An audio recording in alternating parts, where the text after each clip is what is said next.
Welcome to Live, Let, Thrive, a podcast about the Airbnb life, the share economy, and everything in between.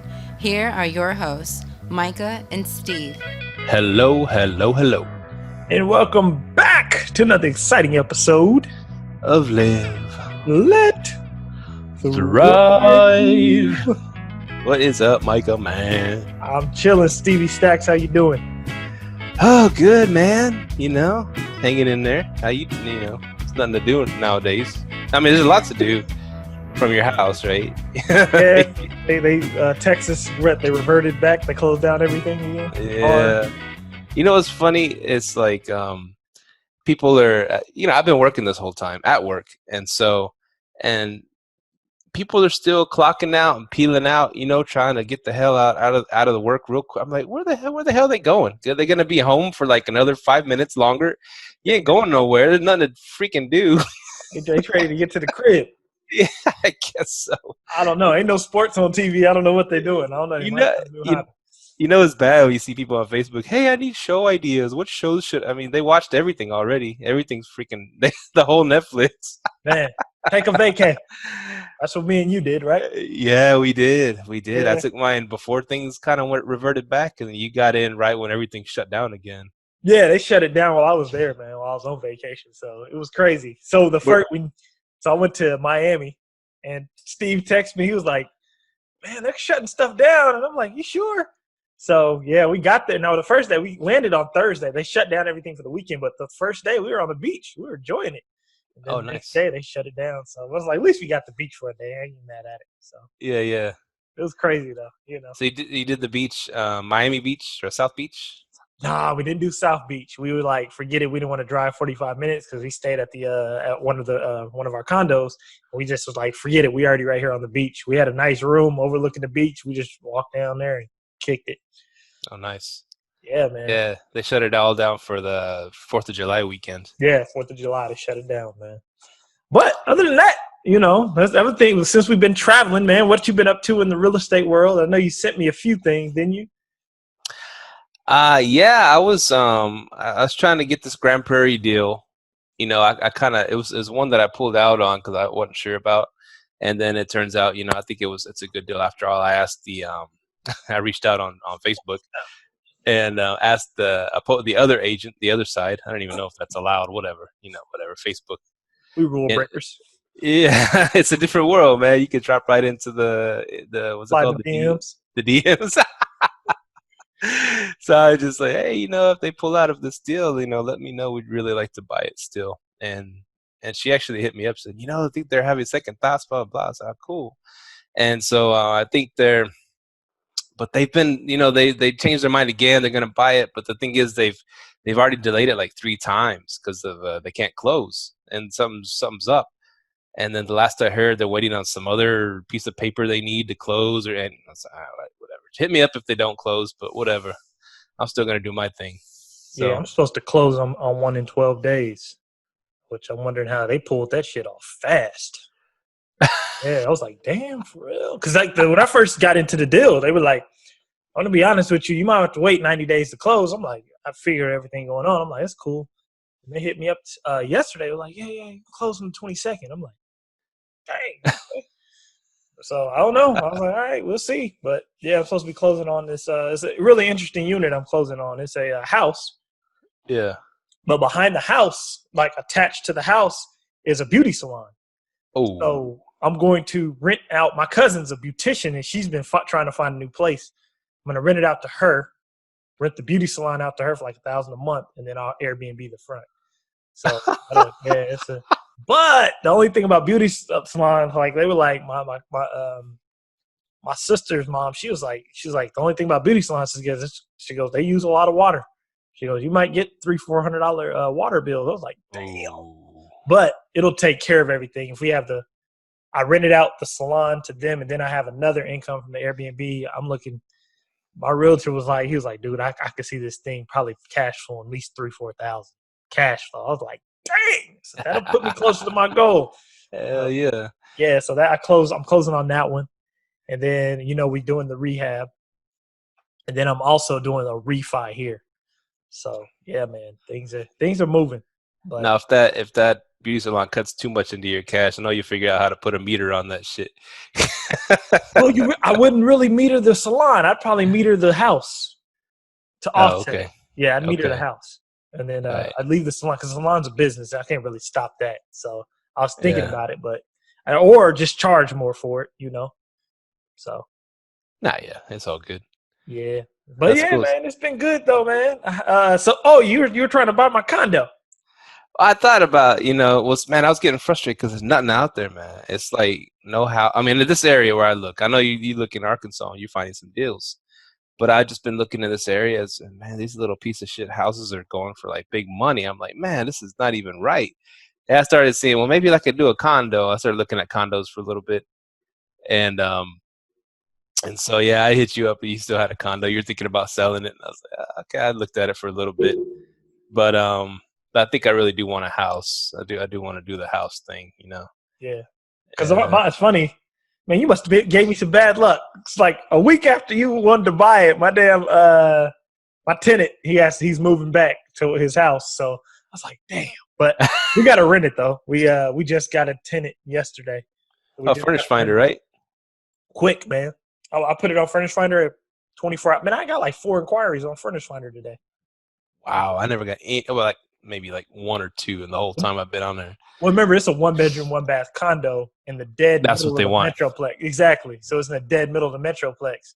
And she's like, oh, yeah, I seen it. And she's like, I want it.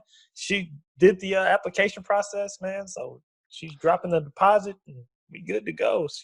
But the thing about nurses, I would say be careful about, protect yourself and protect them. All of them, like she came to me and told me straight up, they're canceling their contracts.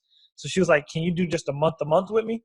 And I was like, yeah, but I was like, I put in the contract, hey, if your contract's canceled, you have to show me proof, and I'll allow you to break out. You know what I mean? You can go ahead and leave. Mm. But other than that, though, man, yeah, just kind of put some things in those leases to protect yourself right now. Were you able to get a little bit more rent on it? No, I just charged the regular, the The 1600. same. Yeah, the Okay. 1600 regular. So I was like, I ain't gonna, especially right in these times. I'm like, let me go ahead and just make the money while Oh yeah, secure money. Yeah, it takes the for show money, not some more money. That's how I talked to you. Dive into a thing that me and you were texting back and forth, and they come up with this thing called the BRRRR-B, Oh, and that's kind of like a Myka strategy. Because I asked you, I was like, well, if you can do the BRRRR, banks want to see like you have traditionally they want to see you have like long-term renters, right? yeah. And so I was like, are you gonna like long-term it first, and then turn it into an Airbnb after you get it refied? And you say, no, most banks are cool with it now. Banks are cool with it, but this is what I'm gonna do. Honestly, this is the little slick piece that I'm gonna do. I'm going to rent it to my LLC on a year lease, and then let my LLC Airbnb it, because the LLC is where all the money comes in anyway. So they just see Airbnb income from the LLC, and that helps me on the tax side. So either way, they'll see a 1-year lease. So if Oh, okay. I'll either show them the what's it called? I'm like, here's the short-term rental. They're like, oh, we want to see a year lease. Cool. Here's the year lease. It was signed on this day. Boom. And I already got the refinancer set up, so I can refinance in December. Yeah. You have to wait a few months, huh? Yeah. You got to, man. So I've been listening to our friend Will Coleman. We met him at the meetup, and he was like, and he has a new podcast. Go check it out, Rand CRE. He was talking about it, and I hit him up, and he was saying like, yeah, man, you got to talk to multiple banks when you're trying to refi. He goes, because some of them have different seasoning periods. Some people say wait a year, 2 years, 3 years. Some say 6 months. Some say 3 months. Depends on which bank you're with. But if you get a good relationship with a bank, you should be able to refi in like 3 to 6 months. 6 months is the shortest that I've seen in this time period with COVID going around. But yeah, it's always good to establish a relationship with a bank, though, for sure. Okay, so you're closing this month in July. Yeah. And then so the people I'm refinancing with are the people that are going to do the refinance in December. So I have a good relationship with them. So like 5 months. Mm-hmm. Okay, that's pretty good. Yeah. So the what? There's one thing I'm kind of worried about. I'm doing a little bit too many transactions at one time. So I'm like, man, I'm hoping I can pull this refinance off and close on this house this month. I'm like, I've done it before where I've closed on a time period where ain't nothing hitting my credit, but I have to see. Oh, okay. You know, and that's why I'm like, man, after this, I was thinking, I'm like, man, I need to do some subject to deals, man. Because, yeah, these credit pools is, fuck. Real, man. These credit pools is like, damn, man, you got to go through credit. I'm like, man, it'd be so much easier to buy a house without credit. But yeah, AJ, our buddy AJ, he's all the subject to guru, man. straight up. You might buy his program. I will. Sure, like, seriously. Because you really see if you do stuff with your own money, it does hold you back. Yeah, big time. It holds you back. We're limited. We're at the mercy of the banks. Yeah, and as far as go ahead. So people that they've been with the show for a while. Today's like a episode where me and Myka just go back and forth, BS, talk about our what's going on in our world. So we do touch on Airbnb and stuff and short-term rentals, but like the BRRRR-B, for those that don't know what the BRRRR is, it stands for, it's like an acronym. It stands for buy, rehab, rent out, refinance, and repeat. Mm-hmm. And so it's a way to keep using that same dollar over and over again to buy multiple properties. It's the velocity of money. It's pretty cool. And so BiggerPockets who started that off. I mean, it's been going on for a long time, but BiggerPockets put a name to it. Mm-hmm. And so anyways, I was saying, so Myka's doing the BRRRR-B because he's burring it. He's doing the BRRRR process, but B&B in the house is making even more money than a BRRRR would make. So yeah, even if you refinance, when you refinance, it kind of raises what you're paying, you know what I'm saying? But you pull money out. But he offsets that big time because he made it into an Airbnb. And the cool part about it is I'm actually not paying that much because I'm only paying the rehab cost per month because I'm doing I did a refinance. I pulled cash out of one of my properties, and then I was able to use that same money to buy another house cash. I bought the house cash. There's no holding costs except for taxes and insurance. And I'm using to flip the house, I'm using a business line of credit. So really all I'm paying off every month is taxes, insurance, and the business line of credit. And the business line of credit, it has it as it's at 4%. It's a 4% interest rate. So I can Airbnb this property and I can probably pay off most of the debt that I'm going to get in. So I'm looking at right now, the dude came and said he could rehab it for $17K. So I'm like, man, but he said there's a few things that he missed. So he's going to do another estimate on us. But he's a real good dude. So if I can get him for like 25, I'm in there. Because I estimated for 50K rehab. That's what we put in the budget. I was like, we'll do it at 50K. But if he can do it at 30, I'm winning, Of course, you didn't tell him you had a 50K budget, did you? Oh, of course not. Of course not. Every number he throws at you, you got to be like, damn, that's a little bit more. Like 20K. So, but other than that, it's been good though. Yeah, the BRRRR-B. It's funny, after I dropped a video like 2 weeks ago talking about how to use the SBA money, and I said you can use it to BRRRR a house, for your rehab, because you can say, hey, this is a part of operations, because you can't use the loan to grow your business. So our guy Travers hit me up. He goes, hey, you using that money to BRRRR? I was like, yeah. He goes, that's what I'm doing. I was like, yeah, that's the way to go. If you use the government's money to, keep on building, so. Yeah. That's cool. So the BRRRR-B tactic.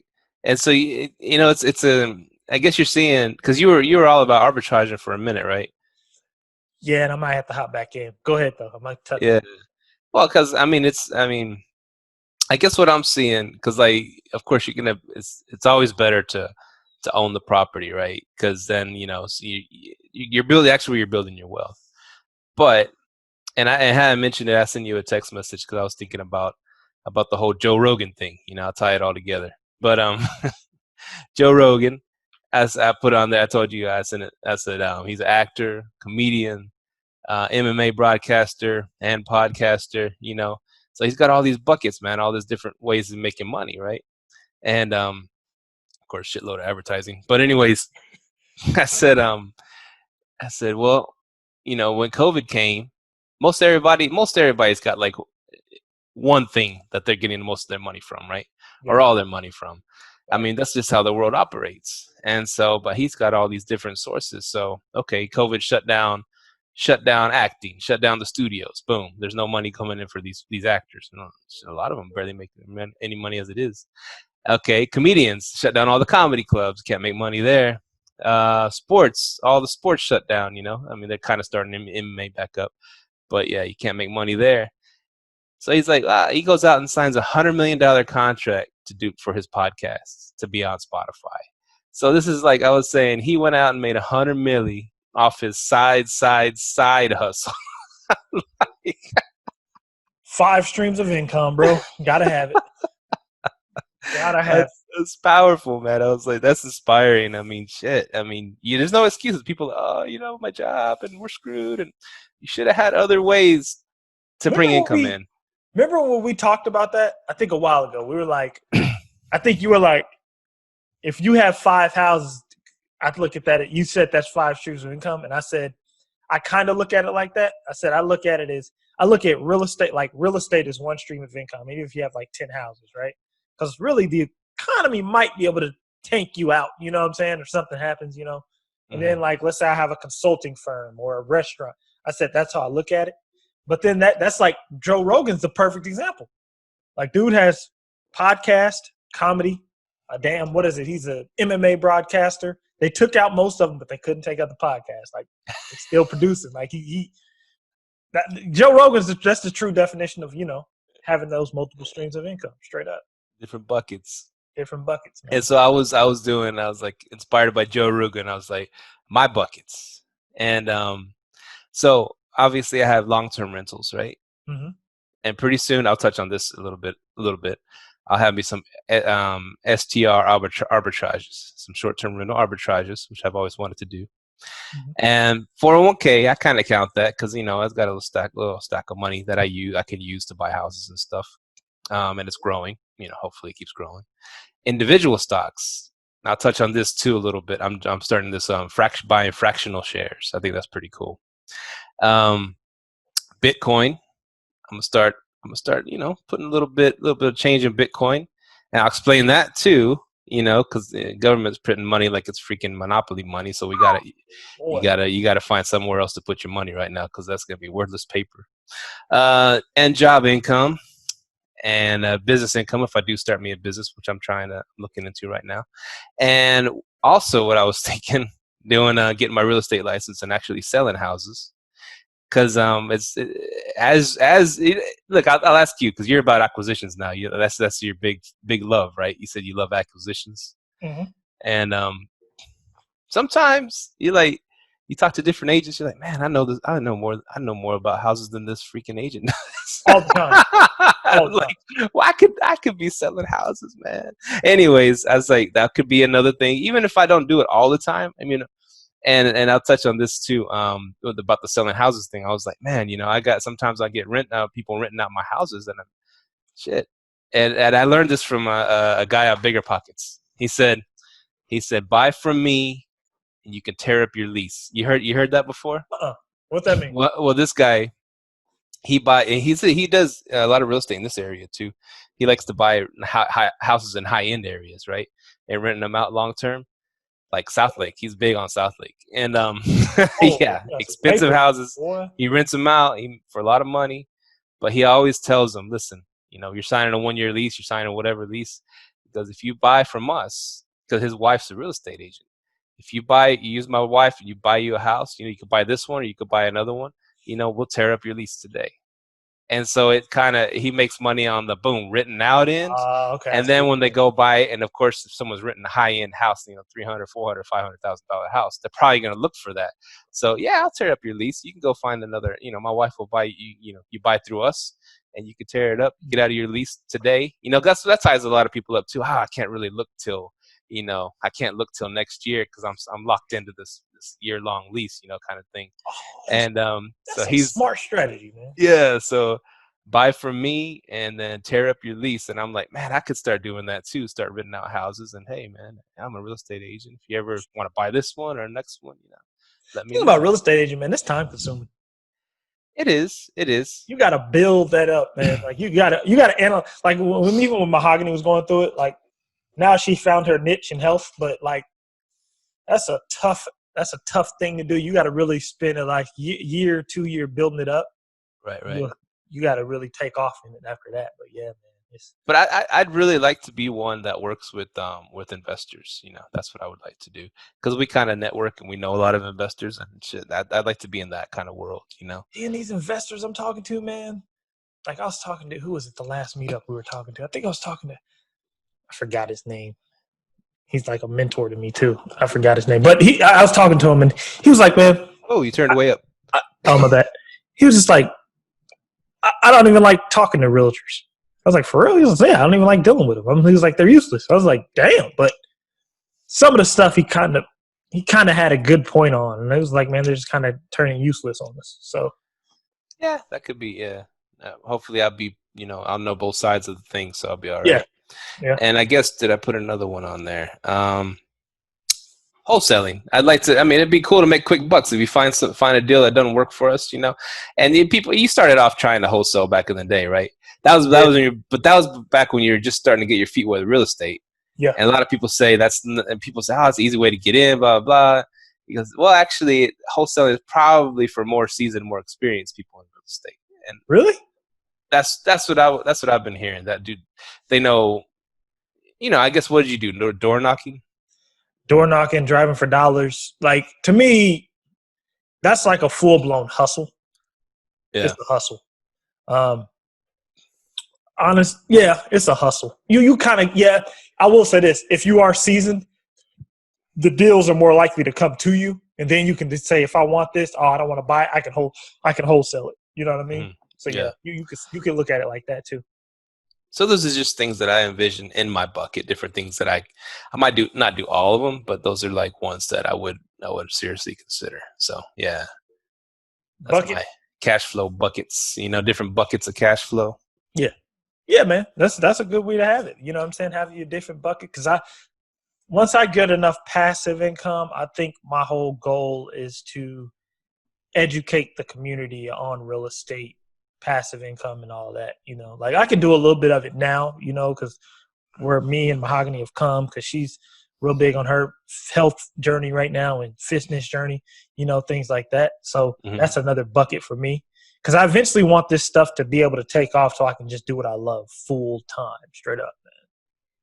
And that is that educating people. Yeah. Oh, cool. How you do it? You know what I'm saying? Like, especially people like in lower income communities, things like that. That's what I do. Now, a lot of with the buckets thing, going back to that real quick, I'd love as many of them to be passive as possible. You know what I'm saying? So long terms, that's pretty damn passive. It's pretty passive. I do manage them. Every now and then I have to do something, but it's pretty passive, and I could even outsource that. You know what I'm saying? Yeah, and about that too. Short-term arbitrages. I'm actually getting with SDG, Sarah Doan Gladwell, on doing some arbitrage business. Mm-hmm. So she's in Michigan currently, but she'll be back here in August, and so we're gonna go look at some places, and she's gonna hook me up. Okay. And 401k is passive. Into stock investing, that's pretty passive. Bitcoin. Job, that's the only thing. I want to scratch that one off the list. I don't want that job one on there anymore. Business income, and you can build a business that's passive. Whatever you want to build. You can build a lawn care business. You can build whatever stuff that we talked about before. Now, selling houses, if I'm an agent, you're right. That's you can kind of turn that into a passive thing if you kind of like Keller Williams or something where you can own your own thing and you have people working under you and they're the ones making you money. I guess you can turn it into a passive thing.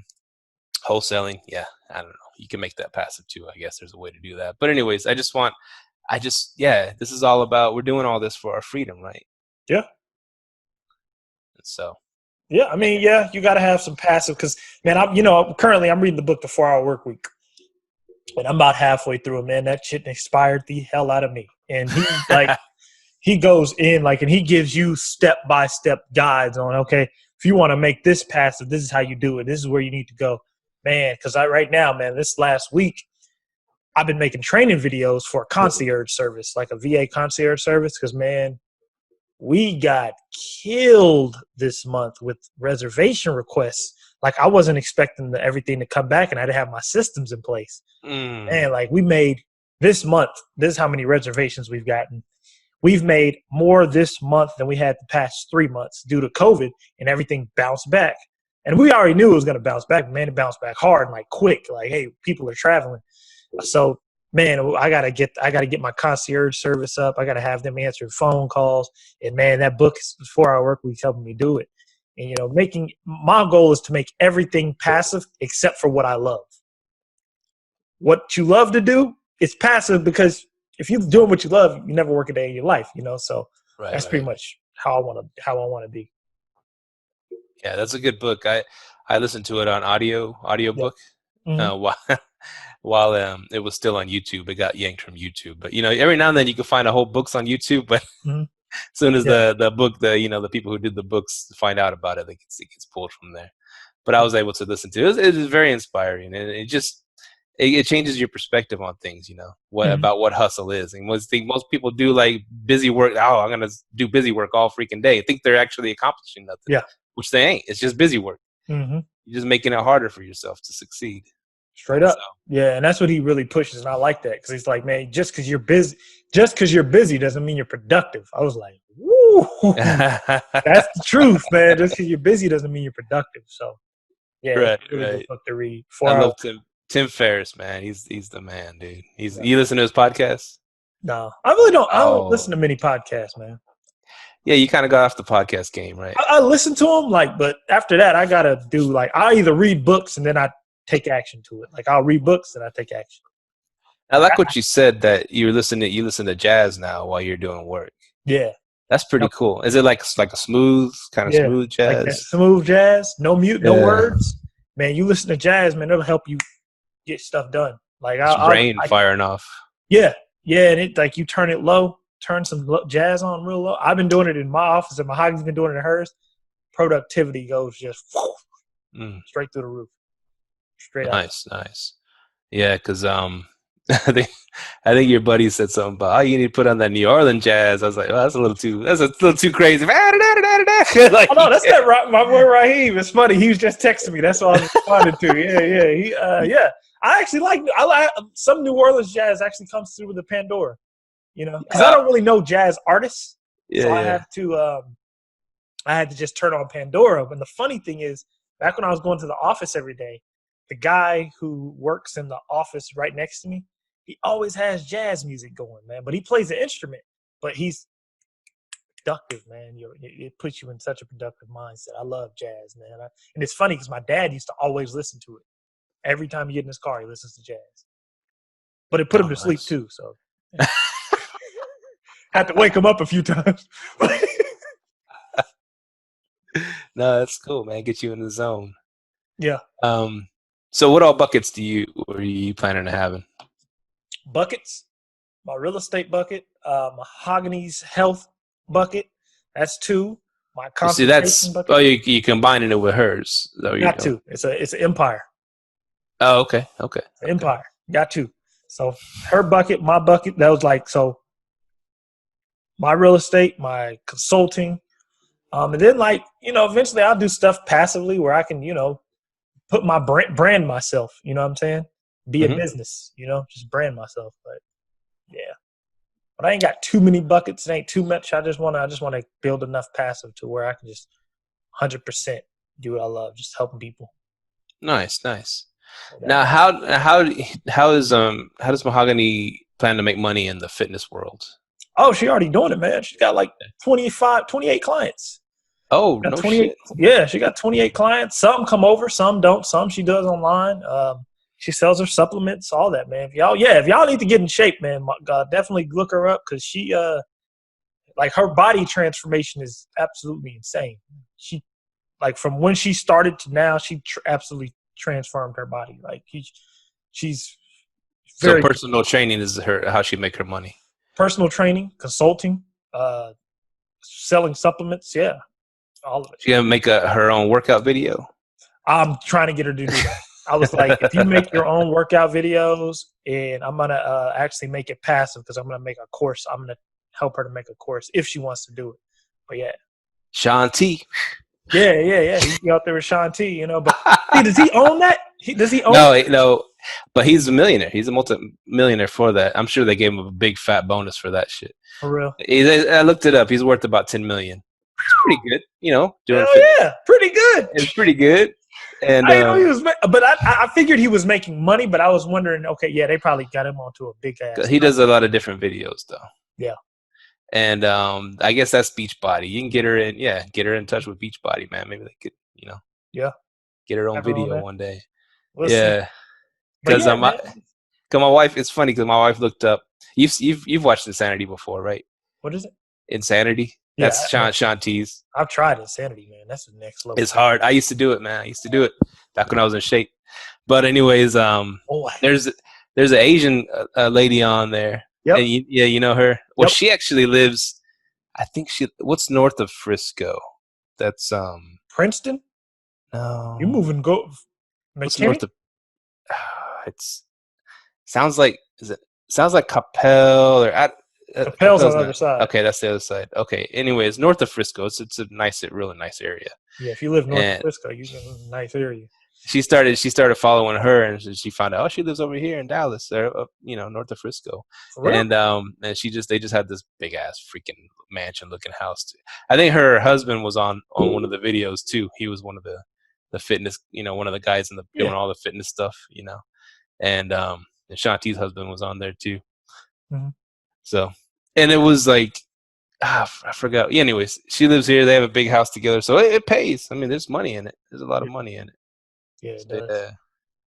But yeah, man, there's so many hustles out there, and things are starting to come back. Well, they started to come back. I don't know how long we're going to be in this pandemic situation. I ain't tripping on it too hard as long as the bank's still giving out money. But I was going to tell all the Airbnb hosts, well, the short-term rental hosts, Airbnb hosts, cover your ears. Y'all ain't going to hear what I'm about to say, but the people that run short-term rentals and run it as a business, be careful because Airbnb just said they're going to stop using the emails. And I think a huge reason for that is because the people sending like direct booking links through those emails. I don't do it anymore. I haven't done it at all because what happened was I had set it up to go and then they sent that email out. I'm like, I pulled it. For the people that want direct bookings who are using Airbnb, hey, this after you book with Airbnb and you want to come back, if you want to encourage them to book directly, use SMS, man. Use text messaging. You can set it up to be automatic through your porter. So, they're banning people. My guy Zach got banned from Airbnb because he was trying to get payment directly. Don't advertise through Airbnb. Don't be Airbnb's gatekeeper. If people book through Airbnb and if people are coming to you through Airbnb, just take it through Airbnb and get them on the other side, just get them on the next one. But be careful because they're banning people. Unless you have enough direct booking clientele to where you don't give a damn and you just like, come book with me, but yeah. Yeah. Man. So you had mentioned something like about Airbnb cleaners now. They're doing Airbnb cleaners. Yeah, who did they partner with? Somebody, I think Handy. They partnered with Handy where you can use one of their cleaners and get it I don't know if you can get it automated, but you can use one of their COVID-19 certified special cleaners or something. So. Oh, that sounds expensive. I don't know. See, and I haven't checked it. Probably. I don't know it might be expensive. So. But yeah, you coming up with different. I've been saying if Airbnb got into the cleaning business, they'd be off the chain if they provided cleaners for the host. Well, that's the thing. But the thing that they're focused on their one thing, and they let other people do all the other stuff for them. That's a good way to do it too. Don't want to, I guess, spread yourself too thin. Yeah. You know what I'm saying? Be like Sears Roebuck where you sell dresses and you sell hammers, you sell every store, and then they got torn apart and all these little specialty stores started tearing them up, That's true. They're on the way out. But yeah, so Airbnb just focused on, all right, we're doing the short-term rental things through people's houses, whatever. And yeah, you want to do a cleaning service, that's someone else, they outsource everything else. It's a third party, everything else. Facts. Yeah, that's a good way to look at it, man. Yeah, COVID millionaires and billionaires. There's going to be a lot of them, right? I believe so. I believe people about to get on. You know, I've been trying my best to get on during this time, man. I've been seeing how I was like, man, I just put myself where I was the last recession. I was on my uncle's couch. I'm like, fuck it, I ain't doing this shit again. So real, man. You got to look back at where you were at the last one. Now you know more. You know, it's been what, 12 years. So yeah. But Wow, yeah, you come a long way. yeah, people still losing their jobs, man. So it's tough out there. Yeah, man.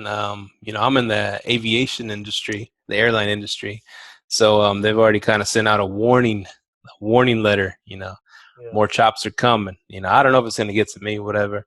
I ain't worried either way, you know, I got my hustles going on. Yeah. You know, I think we'll be all right. Plus, you know, nothing wrong with sitting in unemployment for a while. Too bad we won't the 600 a week's gonna expire soon. Man, oh man, yeah. Oh damn, it's too late. I was gonna tell people, man, get them the paycheck protection. That not the PPP, but the actual. Next time you're on a job, get a LLC. paycheck protection insurance and pay them okay. like $40 a month. But yeah, man, I mean, I tried to give y'all some bread. You know, I flew American to Miami. You know, it was $22, but you know. I know you gave some crumbs. You know, I gave them $22. You know, was the plane full? Oh yeah, it was actually. It was a couple. No, okay.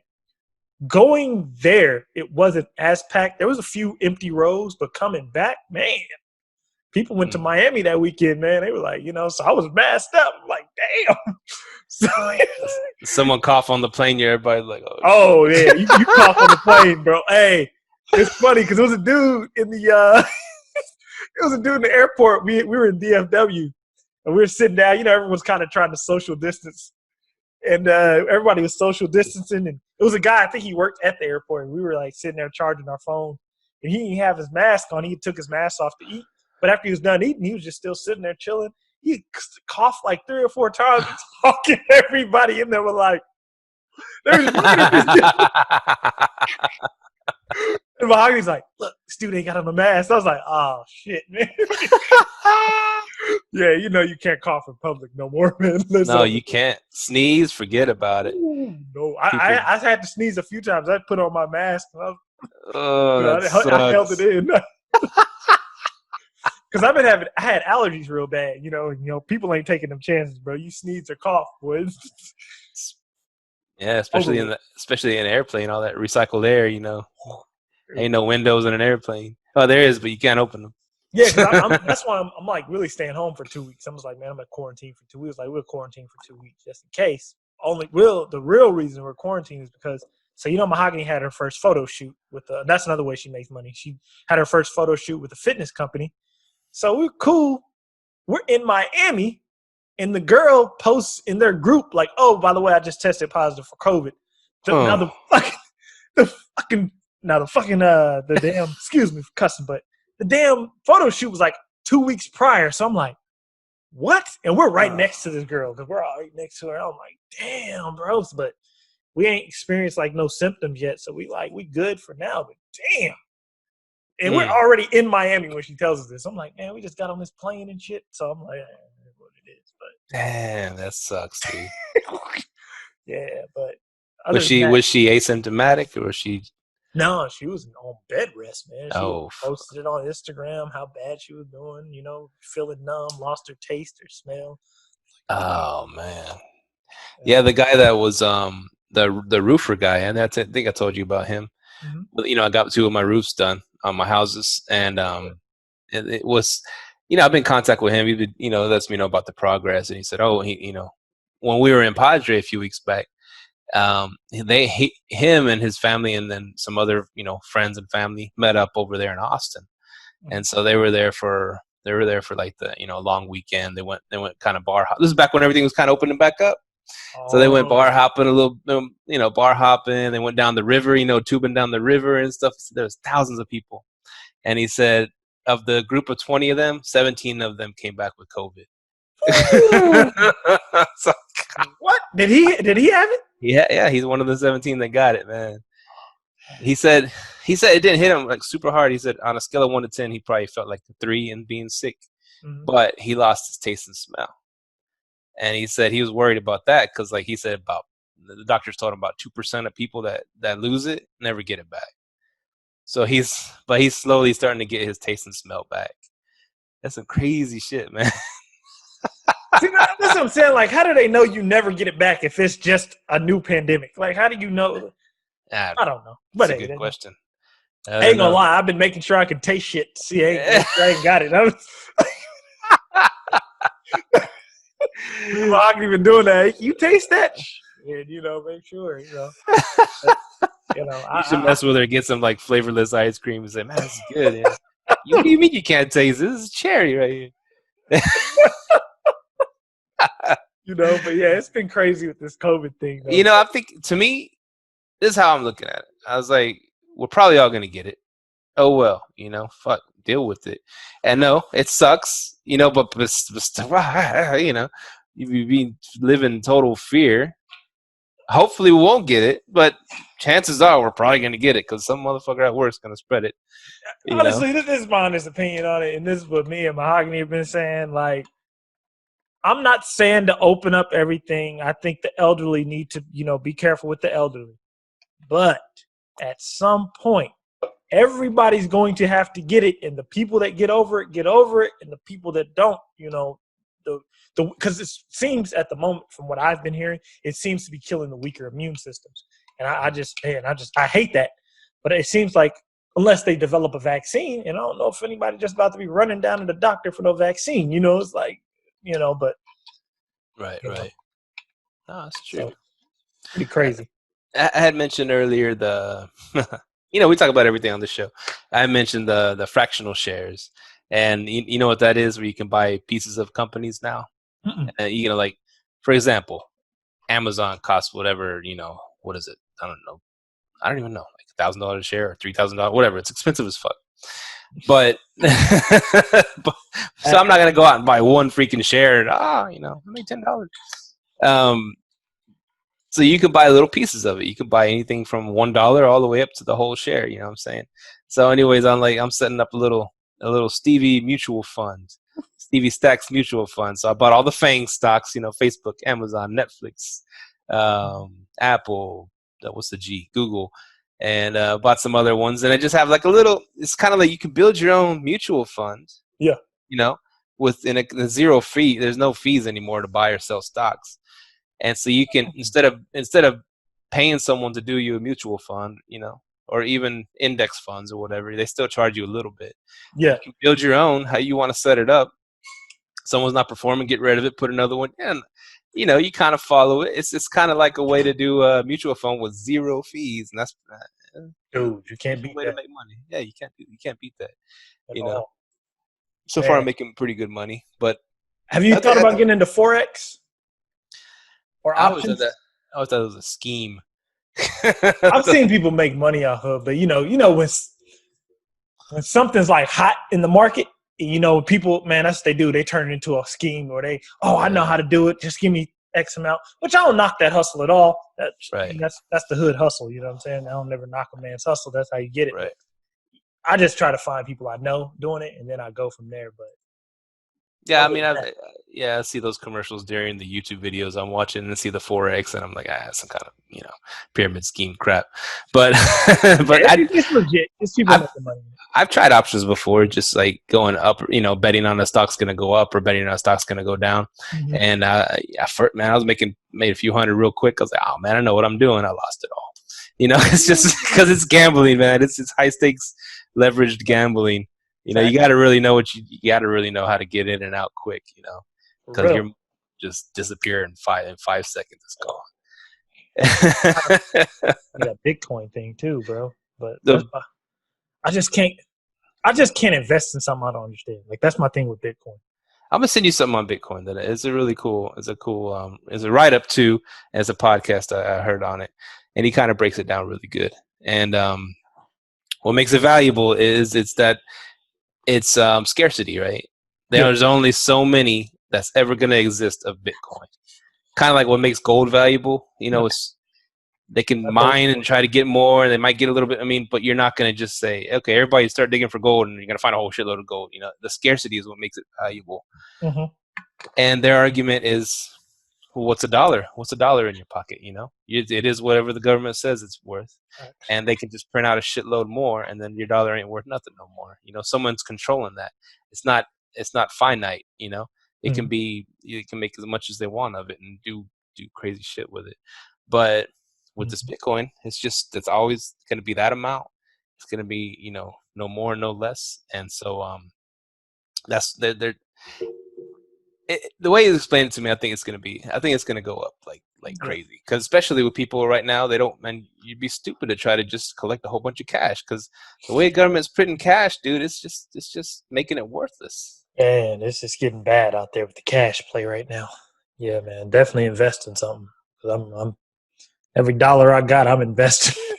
I'm investing my ass off right now, man. For real. I'm using every bit of line of credit I can use, flipping it. Yeah, I would definitely, What did Grant Cardone say? What? Cash is trash. Cash is trash. Cash flow is king. Cash flow is king. Cash is trash, man. Cash flow is king. Cash is trash. That is the truth. Right. Literally. Because I really learned that reading that book, The Millionaire Real Estate Investor. No. What's the last book I read? It wasn't The Millionaire Real Estate Investor.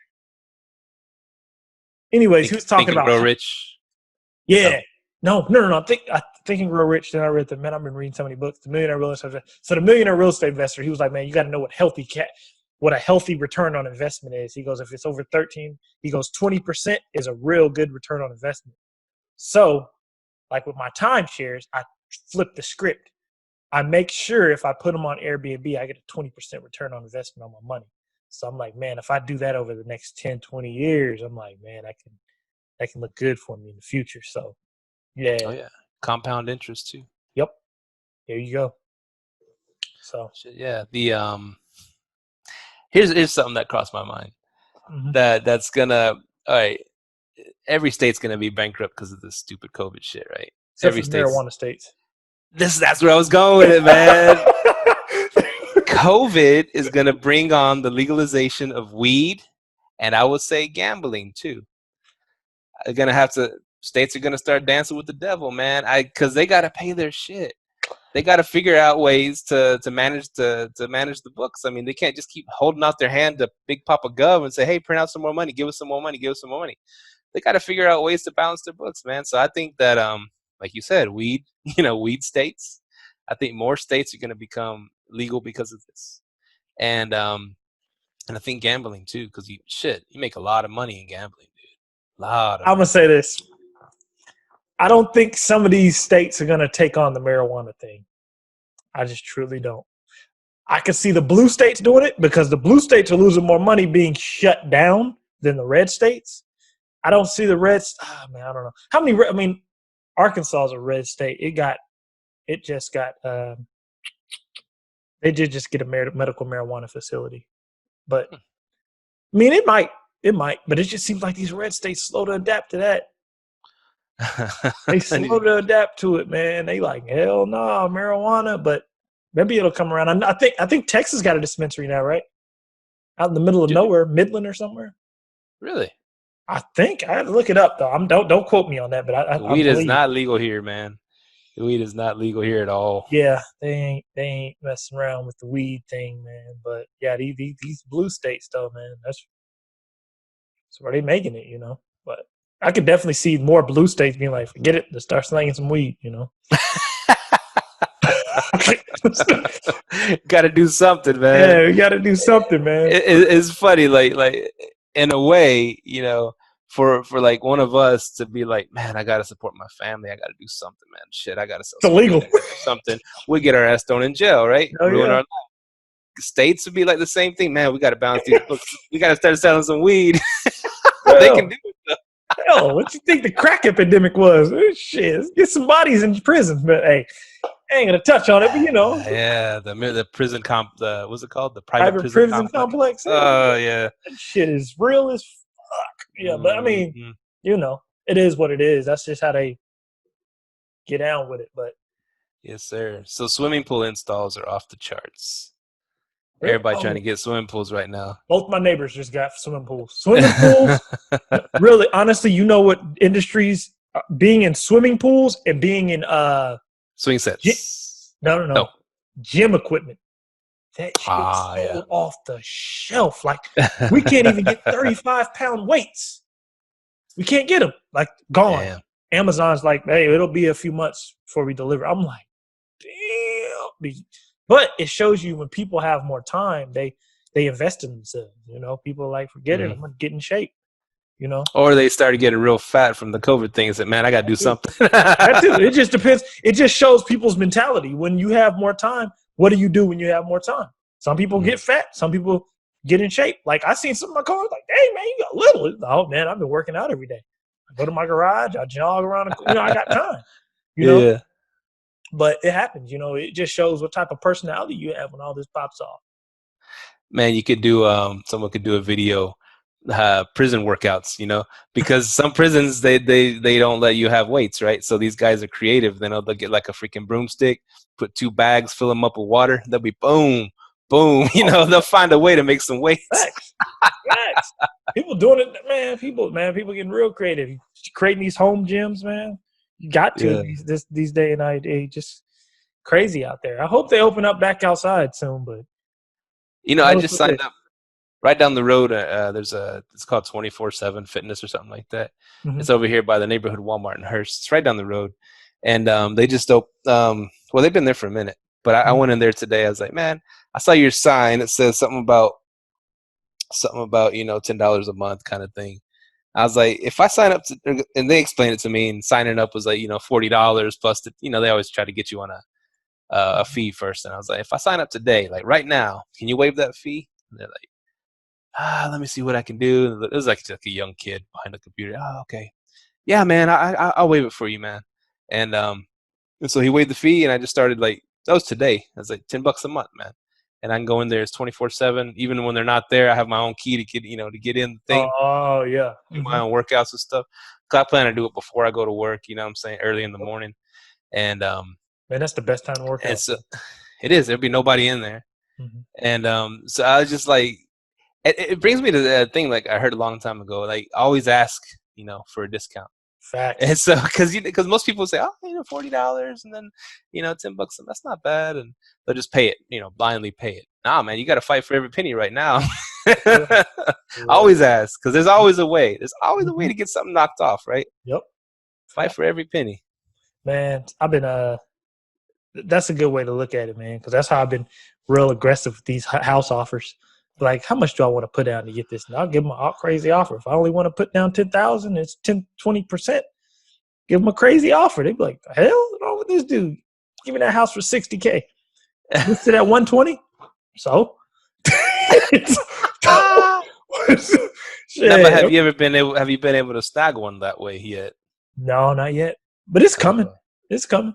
Synergy. Keep on doing it. Consistency pays, man. Somebody desperate. And you have like an agent putting these offers for you? Some of them. And then like ones that are like out of the auction, things like that. You know, I put a number on it that I want. And then if I can get it for that number, I'll get it.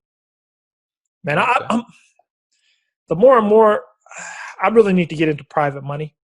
Because the more I do these auctions, man, I love auctions. They don't do check. You got the cash, here is yours. I love that, man. If you have the capital, it's yours. Like, I'm really getting into my next book. I think I'm moving up that How to Get Private Money book. I think I'm moving that up my list. Okay. That's got to be, because, man, it's so many options when you can get private money, refinance it back, go get the private money again. Your wealth will just start booming, boom, boom, boom, put you into a new level, you know. Because my goal is to have, and that's why I was saying I might have to get back into arbitraging, because you get them at a faster pace. But the crossroad I'm stuck on with arbitraging is I really don't want to arbitrage in Dallas, because it's like, this is a tourist area to me. It's like real tourist. It's not touristy, but people who come in here, they flying in. You know, Dallas is DFW is the third largest metroplex in the U.S. That's you know, so I'm looking for some rural areas possibly to do some arbitrages, but nice. Now, speaking of private money, I was talking to my friend Dubs today, Warren. You met Warren. He was in the investment club. Mhm. But I was like, I'm in a text stream with him and Fick, and so he's Ficarelli. always Ficarelli, yeah, player.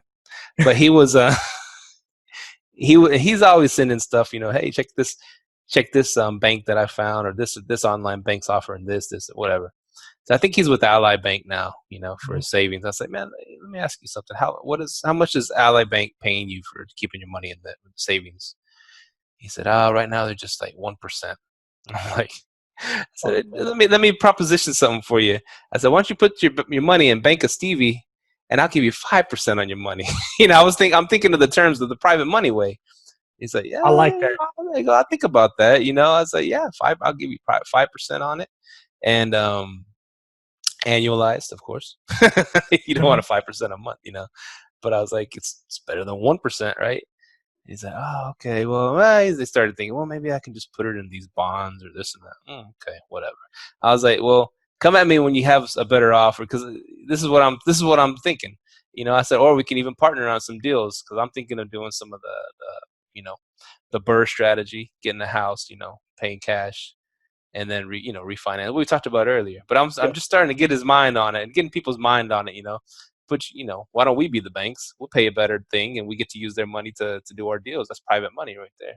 I like how you threw that in there. Like, hey, how much you getting? You getting 1%? Look, I'll double that. I'll give you 5%. You know what I'm saying? I'll triple, quadruple that. But I like that, because that's one thing I'm focusing on right now. I think I just got some private money too. We're about to come across some private money. I'm gonna start doing that, man. Because right now, if you can get private money, dude, that's like but I think I'm gonna just use it for acquisitions, and then I'll use my lines of credit to rehab, flip it, and give them their money back. So I think that's right.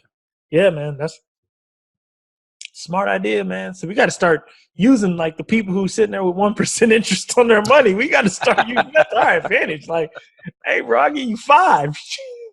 I like that, man. The Bank of Stevie, man. We need to do that, man. The LLT Bank. LLT Bank. That's like, what's up. I'll give you 5%. We can go make some money for real. You just can't pull your money out right now. You got to give us a little notice. LLT Capital, man. See, there you go, another bucket. Write that down in your bucket. LLT Capital, for real. I might start that up. I will have houses for days, man. I'm telling you, get some houses. Yeah, sorry, we're full. We got too much money already. LLT Capital, I'm with it. LLT Capital, let's do it. Shit. Yeah, I like that idea, man. That's a good idea. I like how you approached it, because that's my thing. I'm like, that's one thing I ain't got comfortable with, asking people for money. Mm-hmm. I got to get comfortable with that. I'll go undercut somebody on a deal, like I'll offer you something real low on your house, but asking people for money, I got to get comfortable with that one. I mean, I feel like even just starting off with like small amounts, just to get people comfortable with me. You know what I'm saying? 10,000. Yeah, $5,000, $10,000. Let me just park it with me. I'm doing some things. It'll pay for. I'll just tell them some bullshit. It's paying for some flooring. It's paying for this, and I'll give you your money back with interest. Mm-hmm. In a few months, and it's better than the bank. And just get oh man, this is pretty easy. I'm making money doing nothing. They'll start getting their head going. 5%'s a good return in the savings account. Shit, you can't get that. I do that, But I mean, see, and that's I'm looking at it. You got to look at it like that. So 10. I'm gonna see if I can start. I'm gonna see if I can get like 10. I already got a little private money. I think we got 10 to 20 coming, just to try it out, and we're gonna see if we get kind of interest rate we can start negotiating. So. Yeah, because private money, that after I did this, it's crazy. When you do something, you learn so much, because you learn the mistakes of what you're doing. So like this deal, the mistake, I feel like, I'm like, man, I should have used somebody else's money. I was like, I should have just used mine as backup. I should have used somebody else's money. Even though I'm going to get it back, I ain't tripping too hard, but I'm like, dang. But I started to see the process of how slow you grow doing BRRRR with your own money, because now I got to wait 6 months to refi. Then I got to go look again, So right now I'm closing deals that's on the MLS that ain't as good as the deals I could get, So, but yeah, that'll be in my testimonial. Sure, that'll be in my testimonial. Yeah, because then you could already, that seasoning process kills. Dude, it does, man. Yeah, well. So what's up with Will and Jada Smith? I ain't heard about it. Sorry, just bringing some random topic up. Nah, I ain't heard about it. I guess they kind of have an open relationship. I don't know. Some Nah, crazy going on. but dang. That's a weird segue, right? It was on my list of things. One thing that you had told me, and you said you kind of got the Myka rule of 3 going on. You accomplish 3 things in a given day, so you won't just be like go crazy with trying to do 100 different things every day. Mm-hmm. And so I was like, that's pretty cool. And I heard like on the Tim Ferriss podcast, he was interviewing he's Wolverine, the guy that plays Wolverine, Hugh Jackman. But it was either him or someone else. But anyways, it doesn't matter. And this guy, it wasn't Hugh Jackman. It was a guy that brought up, he said, how do you, and Tim Ferriss was asking him, so you've accomplished this. How do you go at it seems like a breakneck speed to accomplish all these things? And he goes, you've heard of the rule of 85%. And he's like, I kind of, sounds familiar. And he goes, well, the rule of 85% is kind of like, if you maintain like you don't go at 100%, you don't go lower, you go like around about 85%, you accomplish a lot more. And where it came from, he goes, you remember Carl Lewis, the sprinter, the runner, Carl Lewis, how he was, he's one of the most successful track stars of all time. And he said someone was studying him, is like, how is he how is he doing this? It looks effortless, how he's running against these other guys and just winning. And he goes, and he started studying. He goes, okay, I'm different parts of the track, right? What speed, what he's doing. And so like in the front end, middle end, back end, he said he's doing everything exactly the same the whole way around.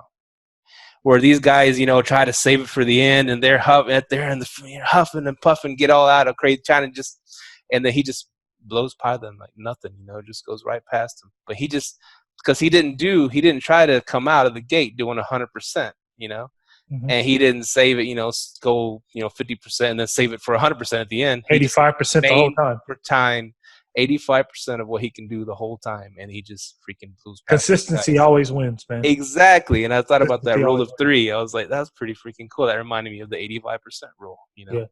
You don't want to start off in a dead sprint because then you freaking collapse. You won't even finish. You know what I'm saying? Yeah, man, it is 20. What is it? 20% of the work you put in brings in 80% of the results.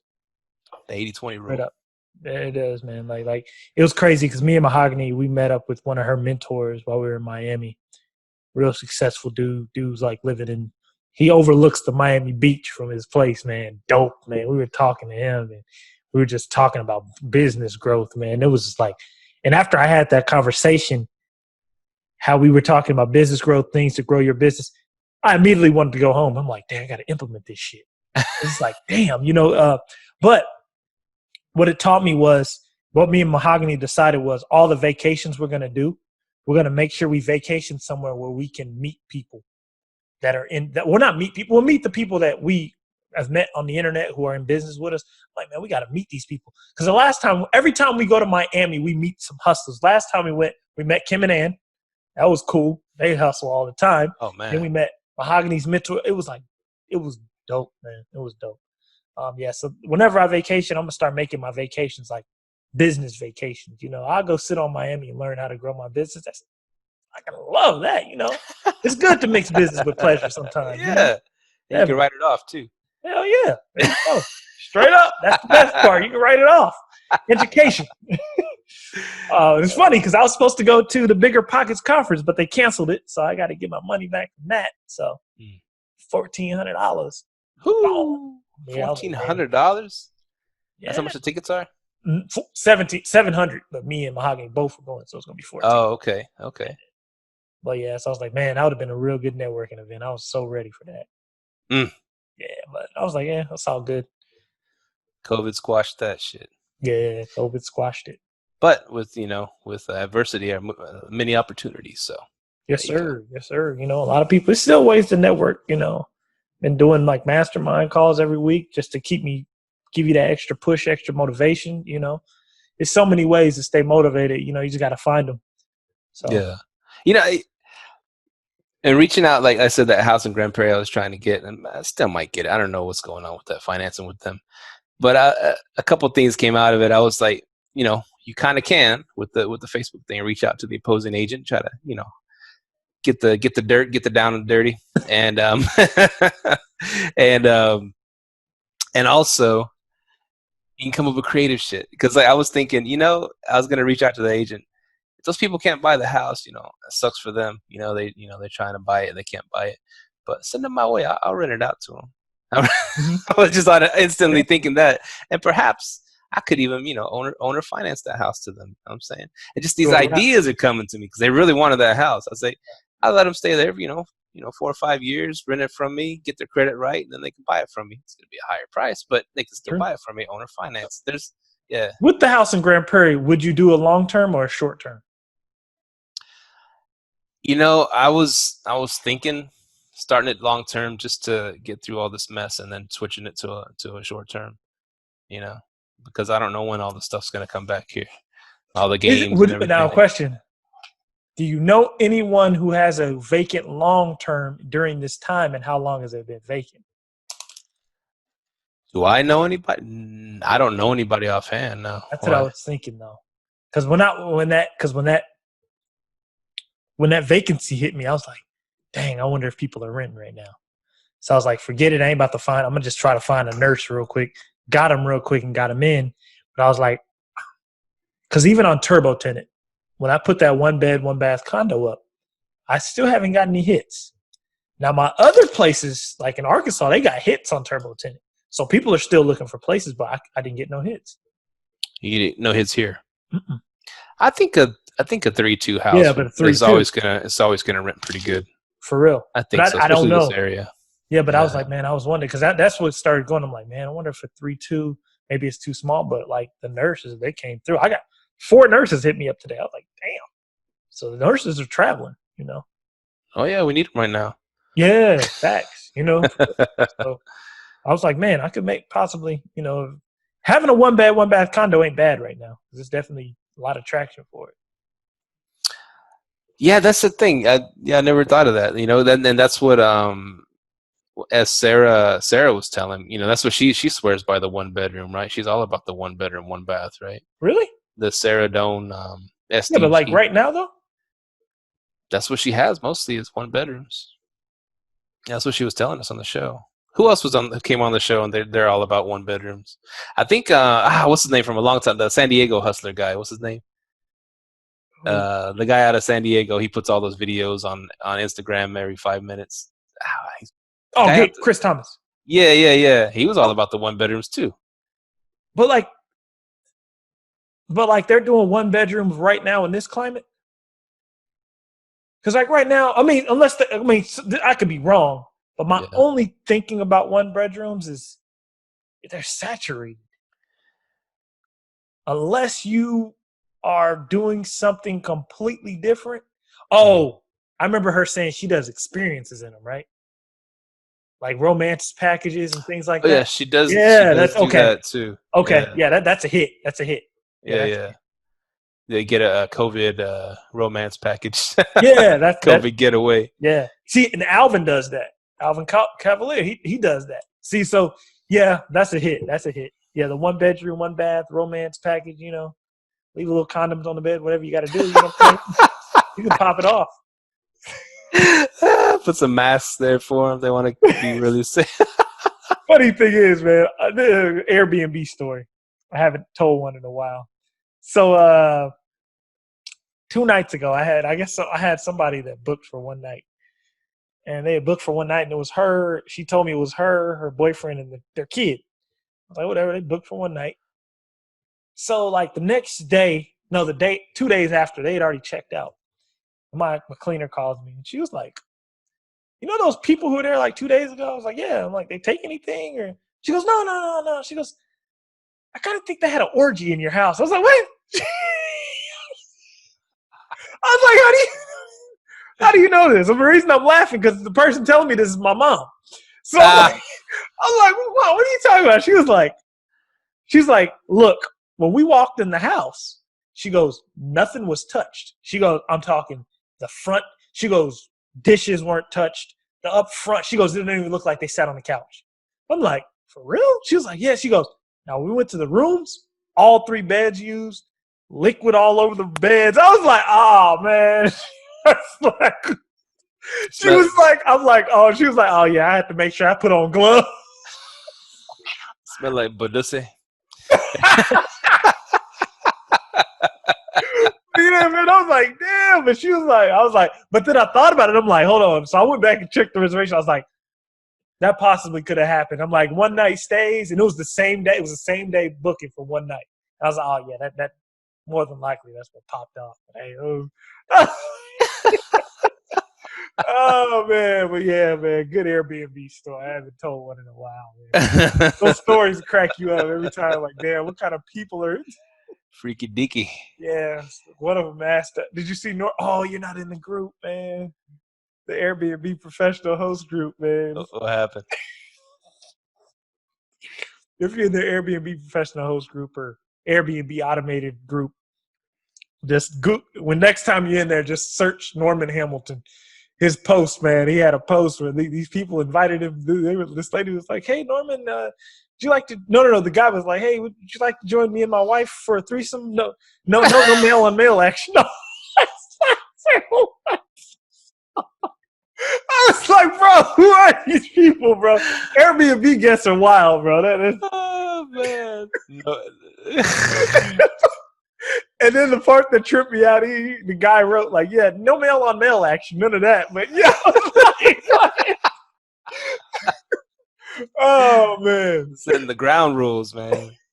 But yeah, man, people. Yeah. But if you in the Airbnb automated group, yeah, just type in Normal Hamilton. He posts some. I bet the comments were on fire. Oh, dude, the comments, man. I just went there for the comments. There are probably some dudes like, well, the no deal.